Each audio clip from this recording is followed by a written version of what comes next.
আসসালামু আলাইকুম। আসলে যারা অধীর আগ্রহে বসে আছিলেন মালয়েশিয়া যাওয়ার জন্য, যে আসলে যেতে পারবেন মালয়েশিয়া, দালাল বলতেছে আসলে আপনাদেরকে পাঠাবে এইভাবে সেইভাবে, যাই হোক অনেকে আসলে যাইতে পারেন নাই মালয়েশিয়াতে।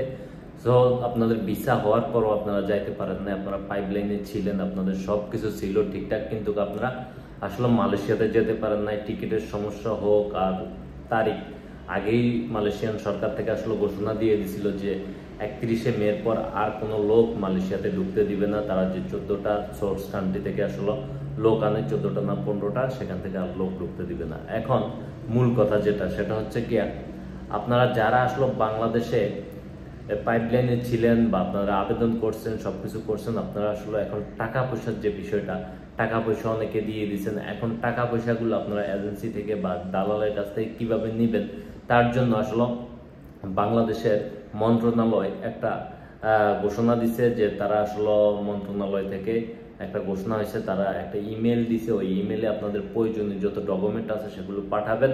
পাঠানোর পর আসলে তারা আসলে আপনাদের এগুলা নিয়ে তদন্ত করবে, হয়তোবা আপনাদের কিছু একটা পাবেন। যাই হোক, এই প্রত্যাশা আমরা রাখি। সো আপনারা ইমেলটা অবশ্যই দেখতে পাচ্ছেন এখানে। এই প্রক্রিয়া আপনারা সবাই অংশগ্রহণ করবেন। আর দালাল আপনাকে যতই বলুক, আপনাকে 7 তারিখ, 10 তারিখ, 15 তারিখ, 20 তারিখে আপনাকে আসলে ফ্লাই দিবে, এই ধরনের কথা আসলে কান দিবেন না দালালের কথায়। এখন যারাই পাঠাবে আপনাকে কম্বোডিয়া বডি কন্ট্যাক্ট করে, ওই করে সেই করে, ঠিক আছে, যেখান দিয়ে পাঠাক আসলে এটা অবৈধ। আপনি বৈধ প্রক্রিয়াতে কাজের জন্য আসতে হলে অবশ্যই কলিং বিষয়ে আসতে হবে। যেহেতু এখন বর্তমানে কলিং বিষয় বন্ধ, সেহেতু আপনারা এখন দালালের মধুর মধুর কথা না শুই না আসলে এই ধরনের প্রক্রিয়ায় অংশগ্রহণ করেন। আর এই প্রক্রিয়া আসলে অবৈধভাবে মালয়েশিয়া আসাচ্ছে না আসা অনেক ভালো। সো আপনারা যেই সরকারি যে পদক্ষেপ আছে, যে সরকারি আসলে যেভাবে সরকার চাইতেছে, মন্ত্রণালয় চাইতেছে, ওইভাবে আপনারা অংশগ্রহণ করেন, দেখেন না কি হয়, টাকা পয়সাগুলো ফেরত পান কিনা, টাকা পয়সাগুলো উঠাতে পারেন কিনা।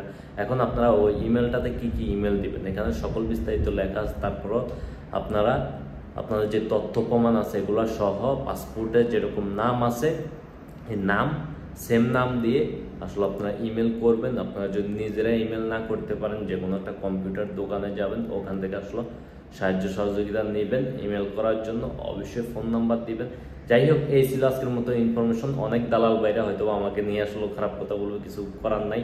আসলে অনেক শ্রমিক বাইরা, অনেক বাইরে আসলে টাকা পয়সা দিয়ে ভুক্তভোগী মালয়েশিয়াতে আসার জন্য। সো আপনারা দেখেন না এই প্রক্রিয়াটা, অংশগ্রহণ করে টাকাটা উঠাতে পারেন কিনা। যদি ভিডিওটি ভালো লাগে অবশ্যই শেয়ার করবেন, আপনাদের অন্য বন্ধুরাও যেন জানতে পারে। আল্লাহ হাফেজ।